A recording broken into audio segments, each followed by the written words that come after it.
Taking a cooking class is one of the most rewarding ways to experience Laos's culture.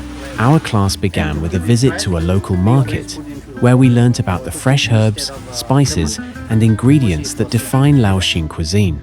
Back in the kitchen, a skilled local chef guided us step by step through the process of preparing traditional dishes. As you cook, you'll discover the balance of flavors: spicy, sour, salty, and herbal that make Lao food so distinctive.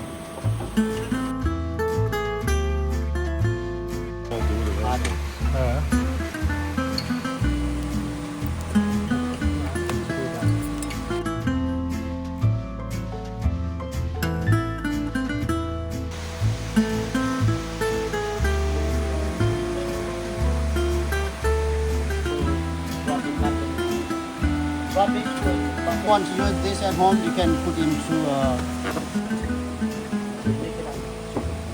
One of the dishes we cooked was stuffed lemongrass, a very special and typical local dish. It was made by stuffing lemongrass with minced chicken, vegetables, and fine herbs. Yummy!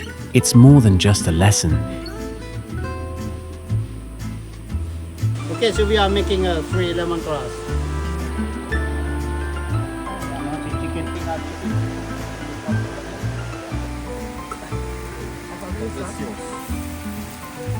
It's an immersive cultural experience where you can connect with local traditions, share stories, and of course, enjoy the delicious meal you've created yourself.